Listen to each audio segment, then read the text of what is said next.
so today when people talk about the possibility of a two-state solution where Israel would allow the Palestinians to establish a state in the West Bank, it's absurd.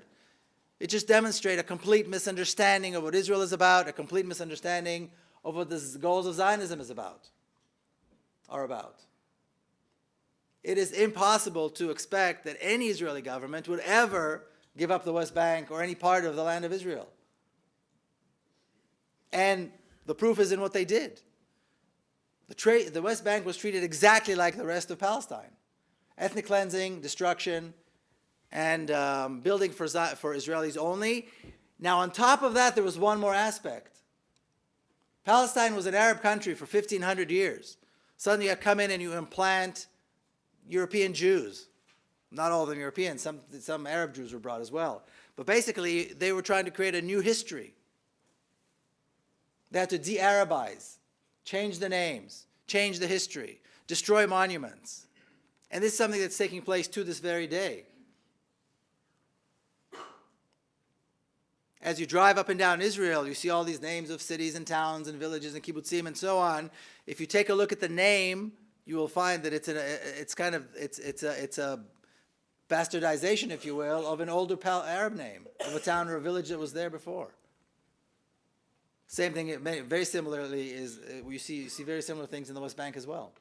If you've been to Jerusalem, to the old city of Jerusalem, if you stepped out where the Wailing Wall is, stepped out the gates, and walked down the hill, there's a community called Silwan.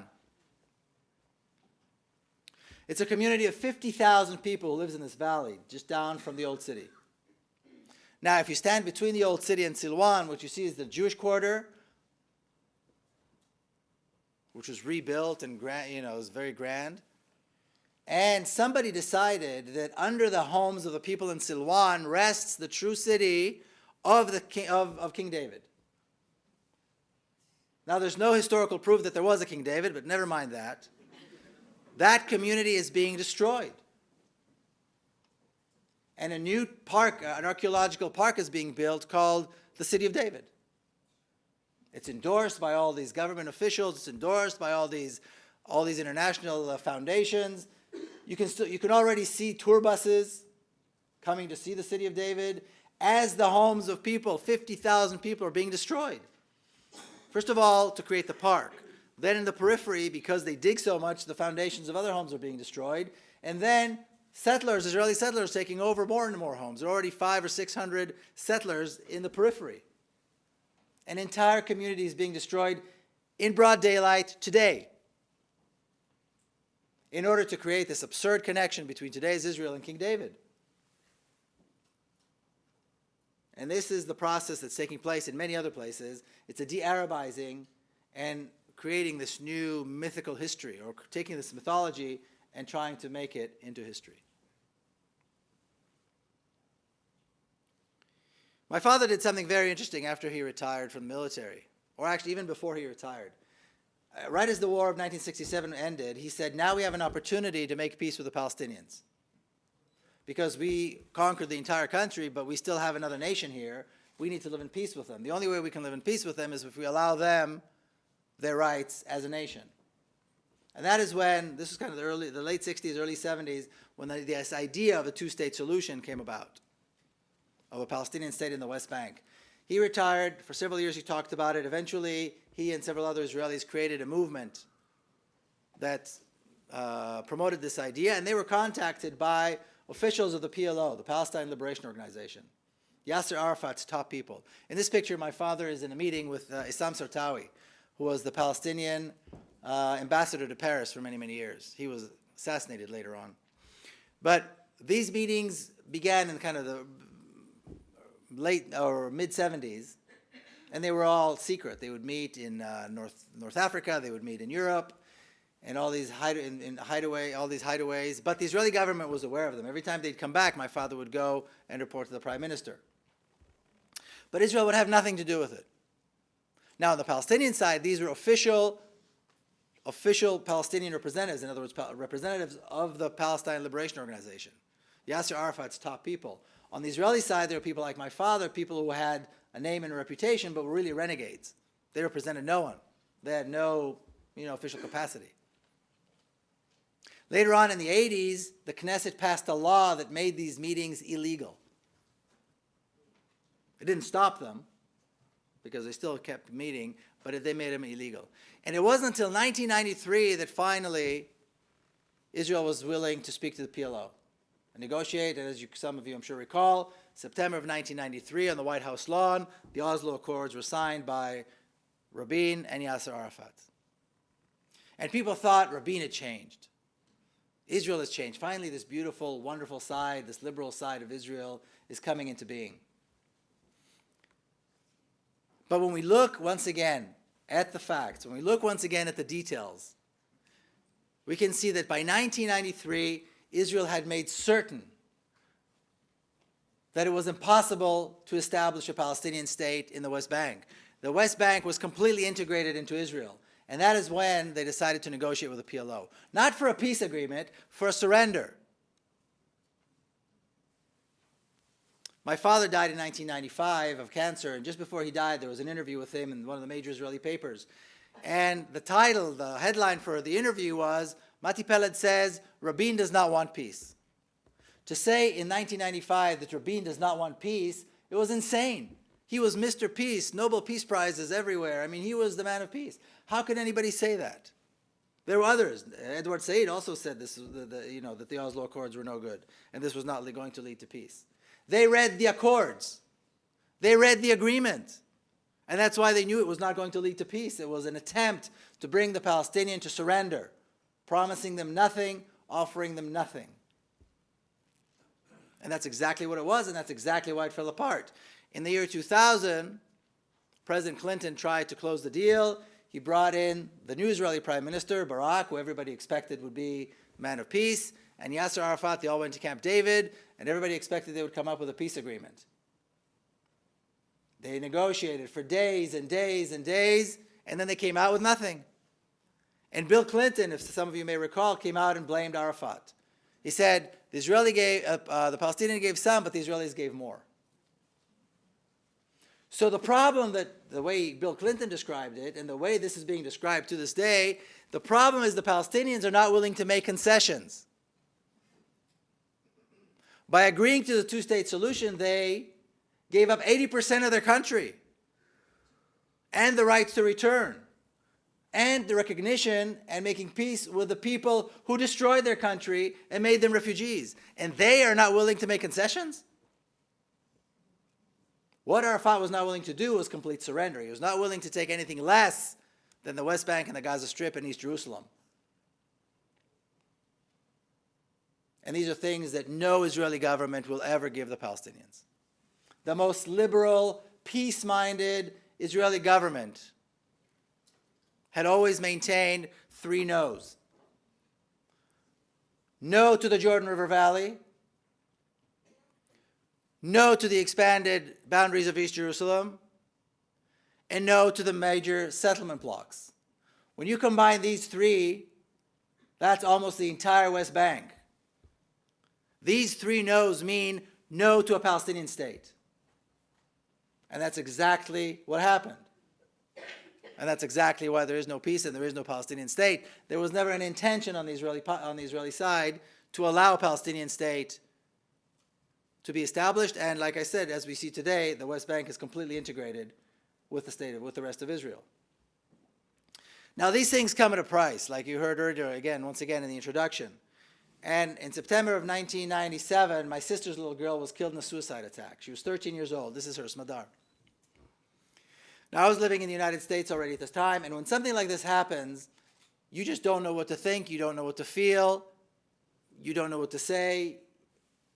It's a kind of a shock that just takes you, you become speechless. I took the first plane back to Jerusalem, and my sister's apartment was, of course, filled with reporters because this was the granddaughter of a famous general. But not only was a famous general, he was also Mr. Peace with Palestine. And now look what the Palestinians did to him, so to speak. That was kind of the sense. And when my sister, finally after the funeral came out to see everybody, she was, of course, asked about retaliation, about who's responsible, and revenge, and so on.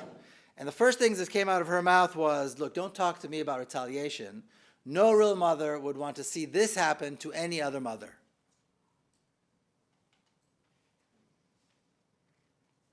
Don't talk to me about killing more people.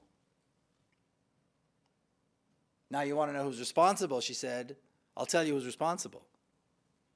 She said, these two young men were brought to such a level of despair and hopelessness that they were willing to take their own lives and the lives of other innocent civilians, including my daughter. How did they come to this level of hopelessness? She said, it's the brutal oppression and the brutal occupation that we, the Israelis, have placed upon Palestinians that have brought them to do this. Because when you take away people's land, and you destroy their homes, and you place their fathers and older brothers in jail, and you shoot their younger brothers and sisters in their schoolyard, and you deprive them of water, of hope, this is what happens. And she said, I hold the Israeli government directly responsible for the death of my daughter. So now you had an Israeli mother who had just lost her daughter turning everything upside down. Because what do we know to be true? We know that the Palestinians are terrorists, the Israelis are the victims. We know that Israelis want peace, Palestinians won't make concessions. Suddenly this bereaved mother is turning everything upside down. Now she and her husband became activists, speaking all over the world about the need to end the violence. And I came back to the US, and you can't just go back to work the next day like nothing happened. But on the other hand, you can't just not go back to work because life goes on. So finding some kind of a balance between these two realities was very difficult. But eventually I was able to find a dialogue group, a Jewish-Palestinian dialogue group in San Diego. This was it was a couple of years after this. It took me some time to figure this out. But it was the very first time I ever met Palestinians. Now, I was born and raised in Jerusalem, a mixed city. But the problem is it's a very segregated, it's a very racist city. So as an Israeli, you never meet Palestinians. First time I ever met Palestinians, I was 39 years old. I was living in San Diego. Not only, though, it was the first time I met Palestinians, but it was the first time I was with Palestinians and we were equal. In other words, they didn't need a permit to be there. There were no checkpoints they had to cross to get there or to go home. There was no curfew they had to meet. We could meet when we wanted to meet, talk about what we wanted to talk. We all went back home and that was it. We were completely equal. And I tell you, there were Israelis that would come to these meetings and it would drive them crazy and they would not return. And other Jewish, American Jews as well. And they would say to me, how do you sit with these extremists? How do you sit with these people? And I thought, what extremists? These people are here for the same reason I'm here. We're trying to figure this out.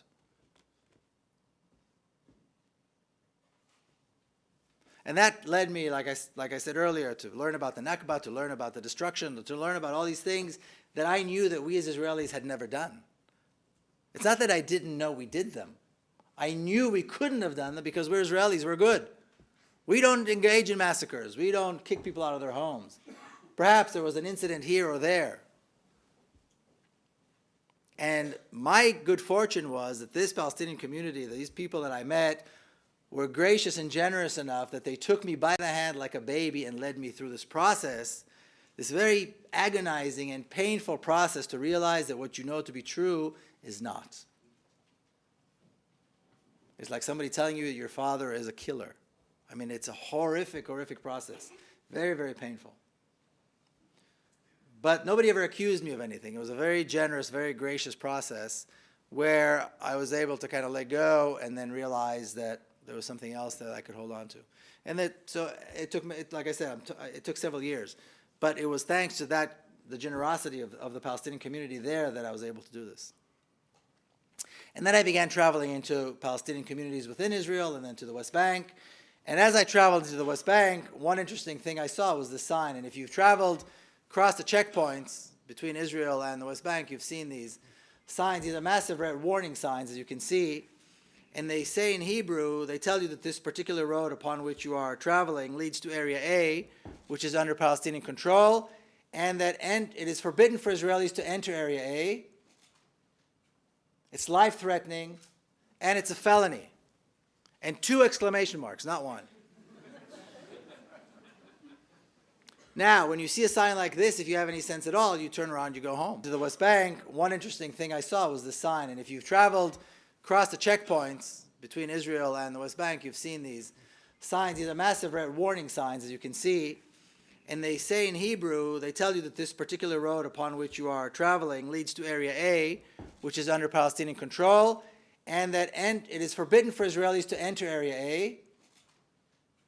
It's life-threatening, and it's a felony. And 2 exclamation marks, not 1. Now, when you see a sign like this, if you have any sense at all, you turn around, you go home.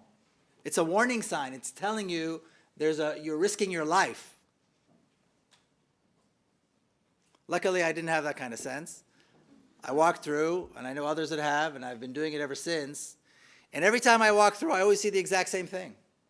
And by the way, I saw this just a few weeks ago going under the tunnel into Gaza. You see kids going to school, which is the most common sight in Palestinian cities, little kids with their uniforms and backpacks.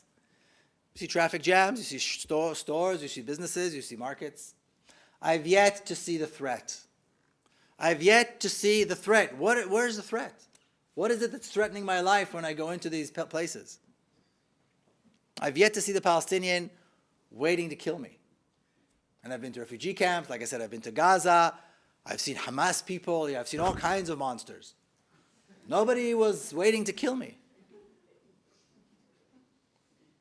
And eventually I realized that the sign and the wall and the massively armed soldiers and the harassment and terrorizing of Palestinians in checkpoints and the terrorizing of Palestinians at Ben Gurion Airport, Tel Aviv Airport, which is a horrific process of terrorizing people for no reason, has nothing to do with anybody's safety. This has nothing to do with security. It's a process where they always want to keep one side afraid and one side angry and frustrated. And that way the 2 people can never get together. That way you will never solve this issue. And that's exactly the point of all of this. But in the end, we have to come to some kind of a conclusion. And this is how I end the book. In the end, we have to have some kind of resolution. Today, we have about 6 million Palestinians and about 6.5 million Israelis all living in that country. Israel has integrated the West Bank. Israel created one state in all of Palestine, or the land of Israel, if you will. One state, one Jewish state, even though half the population is not Jewish. The price of having, or the only way you can have a Jewish state in an Arab country where half the population is not Jewish, is when you have thousands of political prisoners, you have a massive army that terrorizes the non-Jewish population, you have massive attacks on civilian populations like we see in Gaza periodically, and we see a conflict that never ends, and you cannot have a democracy. There is no way you could have a democracy if you have a Jewish state in a country where half the people are not Jewish. Half the population is not participating in the process. They're not part of the state. And therefore, when people say that Israel is a democracy, it's a joke. Israel is a democracy only if you're an Israeli Jew. So for me, it's a democracy. I come, I go, I say what I like, I say what I please, I do what I please. I can vote. My vote actually counts. Well, mine doesn't, but Israelis' votes count, in general count. And then so that's one part of the population. And now this is why Israel is compared to apartheid, because you have different laws to govern different parts of the population. Then you have the Palestinians who are Israeli citizens, the Palestinians of 48, which Israel likes to call the Arabs of Israel. They're not Palestinians, they are the Arabs of Israel. They have no identity beyond that, no connection to the land beyond that. There are about 1.5 million Palestinians who are Israeli citizens, and there are over 30 laws in the law books that discriminate against them specifically. And it's quite funny because people who support Israel always say, see what a wonderful democracy it is? 1.5 million citizens who are not Jewish, and they can vote, and they thrive, and they do well, and they don't even want to leave. Yeah. The Palestinian communities in Israel are so neglected that the situation in some of them is worse than it is in Gaza. It's complete neglect. The Israeli police won't go in when there's crime. You'd be hard-pressed to find a single dollar invested or a single permit ever given in 65 years for anybody to build anything within the Palestinian communities inside Israel. While at the same time, Israel builds for Jews everywhere all the time. And then there's this whole environment of racism and segregation. And then you go into the West Bank and Gaza, where you have people who have no rights at all. Palestinians in the West Bank and Gaza are at the mercy of the Israeli military, which is nothing but a glorified terrorist organization. It's probably the best armed, or one of the best armed, one of the best financed, one of the best fed terrorist organization in the world, the Israeli army. Of course, they have commanders and they have uniforms, so we treat them with respect. We don't call them terrorists. To be a terrorist, you have to have brown skin and have a rock in your hand. That's what qualifies you to be a terrorist. And this is how this is maintained. So where do we go from here? This land will never be partitioned. No state of Israel will ever be part of the solution. The state of Israel is the problem. The notion of a Jewish state is the problem. Just like apartheid in South Africa was the problem. You couldn't have solved the problem in South Africa unless you got rid of apartheid. You cannot solve the Palestinian-Israeli issue unless you get rid of the Jewish state and transform it into a democracy. Zionism and the Jewish state are in the way of peace.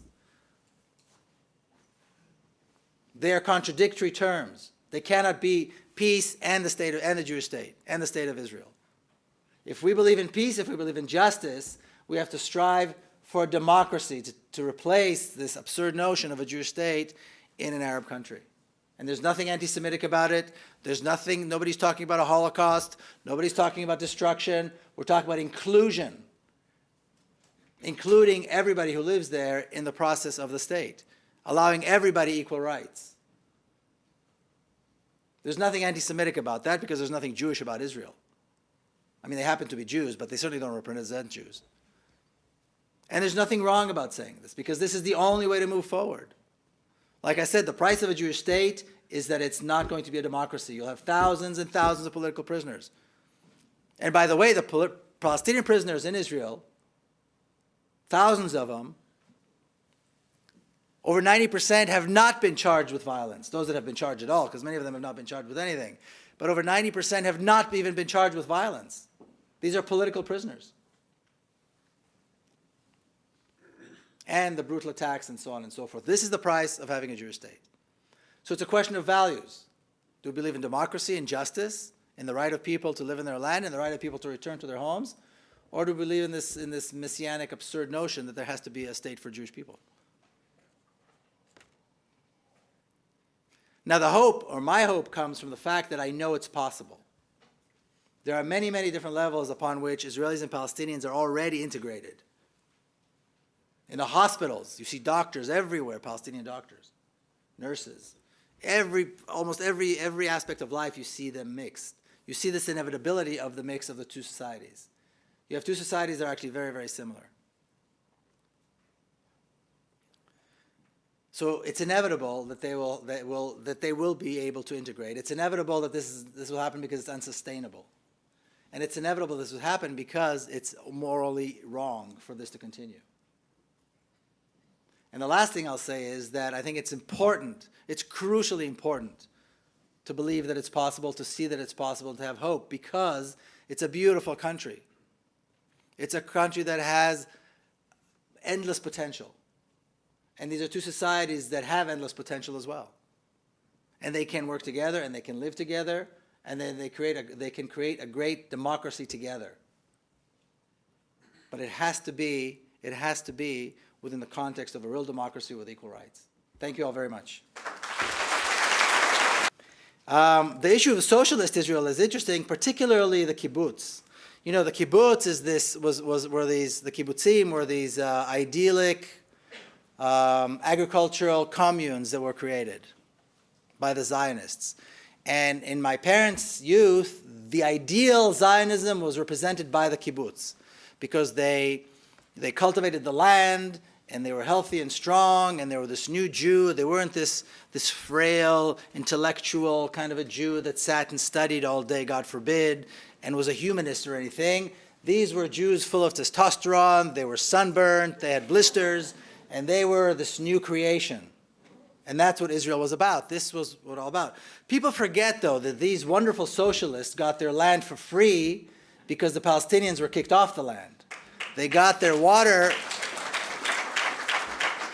They got their water for free because it was subsidized. And their entire existence was subsidized. And they provided Israel some of the worst criminals who participated in some of the worst atrocities the Israeli army has ever committed.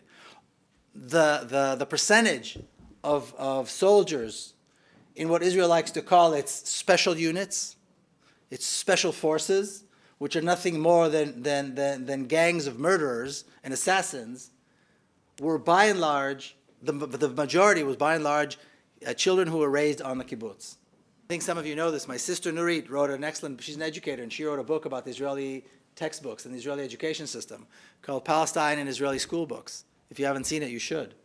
It'll show you why Israelis, her question was, how do the Israeli youth turn out to be such monsters when you put them in uniform?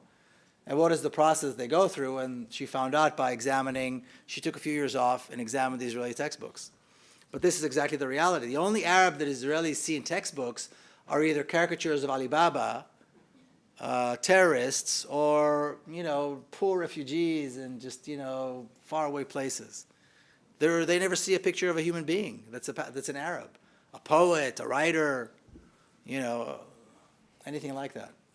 So that's what, but this is why they had to do it in order to justify the existence of this colonial entity in an Arab country. Is that, people talk about settlement. Sometimes they think, oh, a little village here, a little village there. We're talking about massive cities, highways, billions of dollars invested in infrastructure. We're talking about industry and schools and shopping malls. When you drive the highways in Israel, there is no difference between the signs that go to the cities in the West Bank and the cities of the signs for the cities who are other parts of the country.